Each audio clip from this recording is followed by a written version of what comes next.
Yo people, so yeah, I wanted to do this video for quite a while. Just getting around to doing it, and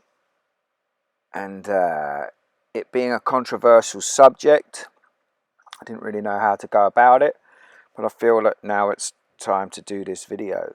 So what I'm saying is, and I'm proposing with evidence, is Jesus was an allegorical character based on the sun and based on Horus of Egypt, which also was a sun god. So I know this is a potentially offensive to certain people, but ultimately I'm about truth. And anyone that gets offended about anything, this is the ego. And all of this is about the breaking down of the ego to find your true self. So let's look at some evidence. So let's look at some biblical references first about Jesus being the Son. So here we have, he is coming in the clouds, every eye will see him. What do you think they're talking about? Interesting that even the little mem here has a sun in it. He is coming in the clouds, every eye will see him. I am the light of the world. Whoever follows me will never walk in darkness, but will have the light of life. Again, another mem with the sun. Because we all know intuitively, the sun is the light of life. Without the sun, we cannot grow food, we cannot live, we die. The sun is the light of the world. And then here we have the sun walking on water. Like the allegorical character of Jesus walked on water, the sun walks on water. So we all know that Jesus had 12 apostles or 12 disciples. Why 12? Because it's the 12 signs of the zodiac and the sun being the central figure. And here we have the Last Supper, Leonardo da Vinci, who knew exactly what he was talking about, with the 12 disciples, and I'll talk about the word disciples later, and Jesus as the sun as the central figure. All of this is astrotheology, which is basically the study of the universe or the cosmos and the planets as with a divine understanding, or should I say understanding. And now here we have the zodiac with the sun as the central figure, and a certain symbol which obviously looks very, very similar to the pagan cross or the Celtic cross, which obviously predates Christianity.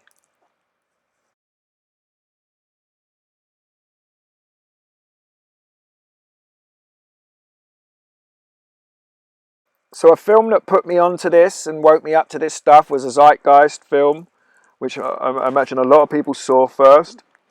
And there's criticism of that film, but ultimately it's got some good truth in it.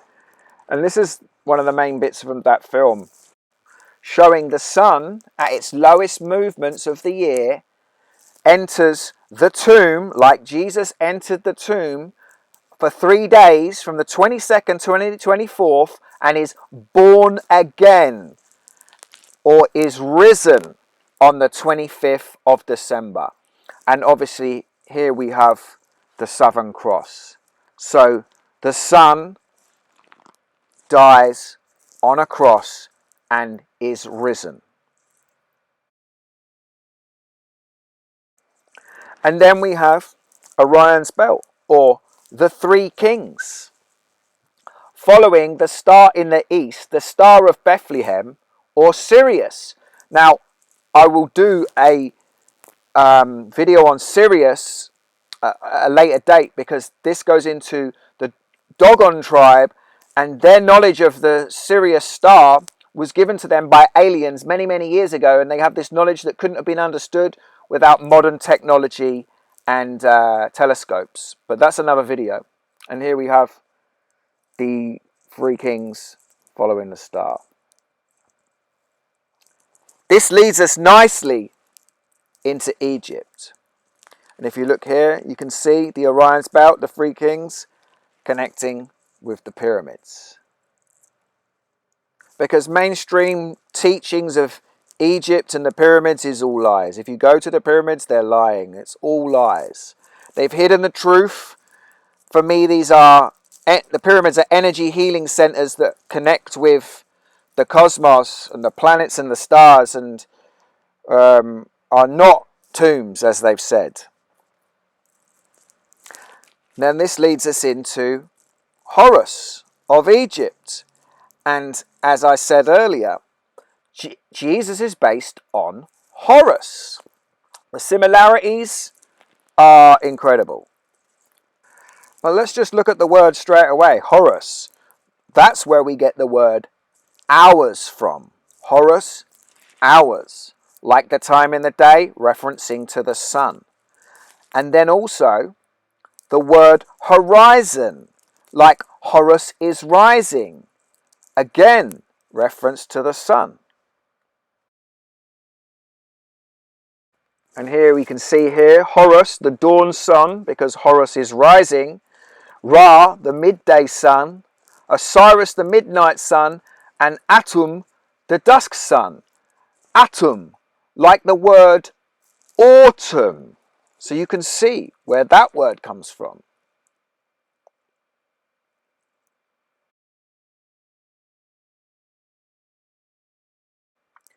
And then of course we have the summer solstice, the autumn solstice or autumn, the winter solstice, and the spring equinox. Which is what Leonardo da Vinci's Last Supper is based on, the spring equinox or the Passover. Because the sun passes over. And if we look here, we have the Egyptian Ankh, the symbol of life, which obviously looks very similar to the cross, the Christian cross. Then we have Horus with Osiris and Jesus with Mary. Very, very similar. And here is Horus with the sun above his head and the sun as a disc. And then here we have Jesus with a sun around his head, the sun as a disc. Because that's why Jesus had 12 disciples. Everything, the clues are all in the word. All these words come from ancient words. The 12 disciples of Jesus. Now let's look at the word Christ. The word Christ comes from the Egyptian or ancient Kemet word of Christ or Karast originally. Karast. So Karast or Christ, like the word chrism is like Christ. And what does chrism mean? It's an oil used in the church for anointing or baptism. So Horus had an adversary which was Set. Horus representing the daytime, while Set representing the night or the darkness. And here we have Horus, the sun, killing Set, the darkness. And this is why we say the sun sets. Very similar to Jesus' battle, Jesus, the light of the world, over Satan, the darkness. Now Horus was known as Heru Horus, and this is where we get the word hero from, because Horus is the hero that kills the darkness, like Jesus. And as you can see here, this name translates as the one on high. So, I hope the evidence that I've put forward is enlightening for you. I will do another video that will go into the fact that all of this is about our true self. And it is all the holy science of what's within us and who we truly are. Peace.